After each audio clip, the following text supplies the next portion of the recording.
importante da nossa fé. A festa da ressurreição de Jesus, a festa da nova criação. Desde o dia que Jesus ressuscitou, existe um novo céu, uma nova terra, uma nova humanidade reconciliada com Deus. Se nós olharmos para a história da salvação, nós vamos recordar que os nossos primeiros pais, Adão e Eva, criados puros, santos, vivendo no paraíso, vivendo na plena comunhão com Deus, pecaram, perderam esse estado de graça e colocaram todos os seus descendentes nessa mesma situação. Desde aquele momento, as portas do paraíso, as portas da vida eterna ficaram fechadas para toda a humanidade. Na nova criação, Deus recapitulou tudo. Deus corrigiu tudo de errado que Adão e Eva fizeram. Se tudo começou com um casal primitivo, a nova criação também vai começar com um novo casal. Jesus é o novo Adão, como Paulo o chama nas suas cartas. E subentende-se que Maria, sua Santíssima Mãe, é a nova Eva, é a nova mãe de toda a humanidade. Vá percebendo como que Deus corrigiu tudo que Adão e Eva fizeram. Onde estava o sem vergonha do Adão que permitiu que Eva caísse no pecado? O texto bíblico não diz. Ele não cumpriu a função de proteger a amada, a esposa, de cair na tentação do inimigo. Mas, por outro lado, na nova criação, Adão, o novo Adão, Jesus, protegeu a nova Eva, a Imaculada Conceição. Salvou Nossa Senhora por antecipação, concebendo-a pura, santa e imaculada e isenta de toda mancha de pecado. Toda mancha de pecado. E veja, Deus precisava redimir o pecado de Adão. Por isso, veja bem, todos os evangelistas vão narrar que Jesus se imolou, se sacrificou por nós numa montanha chamada Gólgota, ou Calvário, que seria a tradução do nome chamado Lugar da Caveira. Os 4 evangelistas falam isso. A tese, muito aceita por muita gente, é que essa montanha tinha esse nome porque ela tinha o formato de um crânio. Outros dizem porque lá não era um lugar onde que acontecia muitas crucificações, então ali tinha muitos restos mortais, crânios de pessoas que haviam sido crucificadas. Mas talvez não era esse o pensamento dos evangelistas ao falar que foi ali que Jesus se sacrificou.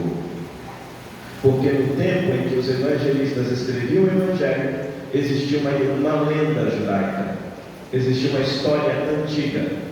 Se dizia que o crânio de Adão estava enterrado naquela montanha.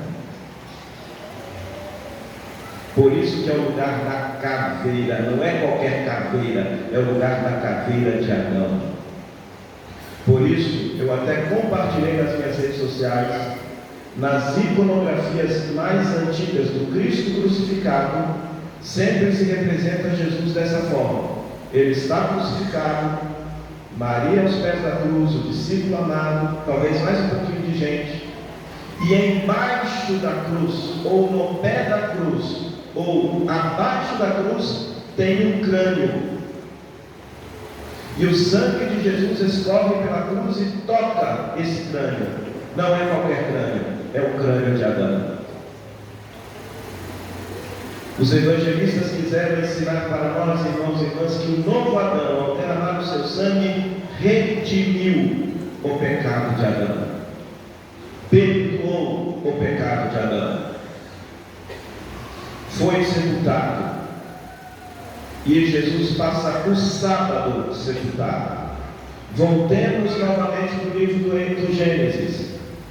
Em 6 dias Deus completou a sua obra, e no sétimo dia, no Shabat, Deus descansou. Aqui está acontecendo uma nova criação, irmãos, porque Jesus diz: tudo está consumado. É quase que a mesma frase: a obra da criação está completa e agora eu posso descansar. Shabat. Jesus guarda o sábado no túmulo. E uma homilia antiga da igreja, no século IV, vai dizer que enquanto Jesus estava sepultado, a sua divindade descia lá na mansão dos mortos.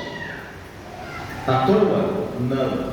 Para tirar de lá todos os justos que estavam mortos. Mas o mais interessante é que não vai buscar somente os justos. E aí vale a pena você também ver um outro ícone, que sempre nesse tempo da Páscoa a gente gosta de compartilhar, o ícone chamado Anastasis, cuja palavra significa ressurreição. Quando Jesus sai do mundo dos mortos, ele não sai sozinho, ele sai segurando em cada mão uma pessoa, Adão e Eva.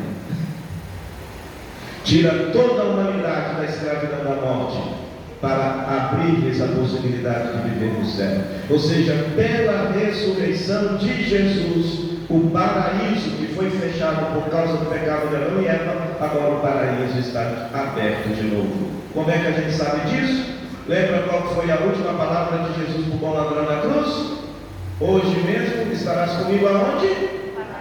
No paraíso. Que paraíso? Naquele paraíso que foi perdido por causa de Adão e Eva. É isso que nós celebramos hoje, a nova criação, a redenção. Se antes o céu não existia para nós, hoje, graças à ressurreição de Jesus, o céu está escancarado, de portas abertas, para que todos nós possamos viver para sempre com Deus um dia lá. Ninguém viu o momento da ressurreição de Jesus.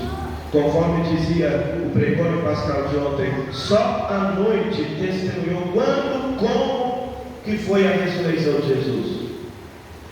Mas o que nós temos são testemunhos indiretos. A primeira leitura é um exemplo disso. Os apóstolos, quando viram Jesus crucificado, fugiram de Jerusalém, tudo com medo de ser crucificado também. Passaram algum tempo, eles voltaram lá e falavam assim: ó, Jesus ressuscitou, comemos e bebemos com ele, e pode matar a gente que a gente não está nem aí, porque ressuscitou de verdade. Alguma coisa aconteceu com eles, e nós sabemos o que foi. Eles experimentaram Jesus vivo e ressuscitado. Por isso, uma prece que você precisa fazer nesse dia é pedir ao Senhor a graça de verdadeiramente experimentar Jesus ressuscitado na sua vida, para que você seja um discípulo mais fiel e corajoso, disposto a dar a vida por Ele, como os primeiros tiveram coragem. Depois da segunda leitura, Paulo vai dizer assim: se vocês ressuscitaram, busquem as coisas do céu. Uai, mas peraí, algum de nós já morreu e foi para o céu o quê? Não, nós estamos tudo aqui. Então por que ele utilizou o verbo no passado? Se vocês ressuscitaram. Porque o batismo é nossa morte e ressurreição. Todos aqueles que são batizados morreram para o mundo e nasceram para o céu. Por isso, você que foi batizado não pode viver mais segundo os valores do mundo, mas deve viver segundo os valores do céu, porque lá é o seu lugar. Paulo vai dizer uma coisa muito linda: nós devemos buscar as coisas do alto, daquele que está sentado à direita de Deus. É uma expressão muito bonita utilizada no mundo antigo para dizer que Jesus agora se tornou o primeiro ministro de todo o universo. Se Jesus foi rejeitado pelos judeus como rei e foi crucificado por conta disso, pela ressurreição, Deus colocou à sua direita, e ele não se tornou não somente rei dos judeus, mas ele agora é rei de todo o universo, pela sua ressurreição. Como que você vai experimentar Jesus ressuscitado na sua vida? O Evangelho ensina. Os 3 discípulos, Maria, Pedro e o discípulo amado, viram a mesma coisa, mas a atitude de cada um foi absolutamente diferente. Maria Madalena, ao ver o túmulo vazio, se desesperou. Roubaram o corpo do meu Senhor. Ela lembra até aquela amada do Cântico dos Cânticos que desespera-se pela ausência do seu amado. Talvez também para nos ensinar que nós, esposa de Cristo, precisamos também ansiosamente procurar Jesus como o amado da nossa existência, a pessoa mais importante da nossa vida. Mas o interessante é que João utiliza o verbo grego blepo. Blepo significa ver a casca, ver de forma superficial. Ela viu que o túmulo estava vazio, desesperou e saiu correndo para contar para os outros. Chegam os outros discípulos. Pedro entra no túmulo e vê os panos separados. O evangelista usa um outro verbo, teorel, onde nós temos a palavra teoria. Ele viu tentando entender, raciocinar o que aconteceu. Também não é a postura certa, porque a Jesus ressuscitado não se alcança pela razão. Porque é pela razão que muitos por aí que não creem na ressurreição estão dizendo: não, eles estão dizendo que Jesus ressuscitou porque no fundo eles erraram o túmulo, confundiram o túmulo. Ou tem gente que até inventou: não, roubaram o corpo dele mesmo e saíram espalhando por aí que ressuscitou. Tudo isso aqui, ó, é razão falando. É tentando achar a explicação daqui para tentar explicar por que o túmulo está vazio. Não é a postura ideal. A postura ideal é do discípulo amado. Diz o texto que ele viu e creu. O verbo ver, o evangelista utiliza um outro verbo, oral, que pode ser traduzido por contemplar. É um olhar demorado. E não basta um olhar demorado, precisa ter também a fé. Contemplar e acreditar. É essa postura que a gente tem que ter diante das cruzes e túmulos das nossas vidas, porque cada um de nós tem o seu calvário, cada um de nós tem os seus túmulos, cada um de nós tem situações de morte que assombram a nossa vida. E muitas vezes a tentação nossa é desesperar como Madalena, tentar entender como Pedro, mas não é para fazer isso. Sabe o que é para fazer? Contemple a sua dor e tenha fé, e você vai se surpreender, porque você vai perceber que o ressuscitado está ali presente. Porque uma vez que ele está ressuscitado, não há lugar no mundo onde ele não esteja presente. Não há lugar no mundo onde a presença do ressuscitado não alcance. É essa a postura. Então o Evangelho te convida a ter a seguinte postura: não é ver para acreditar, acredite, Ele está vivo e você perceberá Jesus presente na sua vida. Você não verá Jesus com esse olho, tocará com essa mão, escutará com essa orelha. Não, é um olhar de fé, é uma postura de fé. Só se alcança o ressuscitado pela fé, porque os nossos sentidos humanos são tão pequenininhos que são incapazes de enxergar a grandeza do ressuscitado. É somente pela fé. Então, nesse domingo de Páscoa, queridos irmãos e irmãs, peça ao Senhor que te dê esse olhar contemplativo de fé, para perceber nas cruzes e calvários de sua vida a presença do ressuscitado. E em nome da comunidade mercedária de Birité, Frei Marcos, nosso superior, eu, Frei Inácio, Frei Hélio, Padre convidados daqui, Frei Francisco, Papa da Nossa Senhora das Graças, e Frei Tiago, que também compõe nossa comunidade, desejamos a todos vocês uma feliz e santa Páscoa.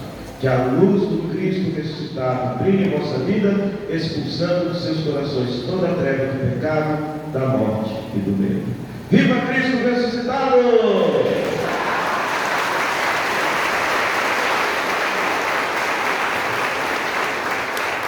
Creio em Deus Pai,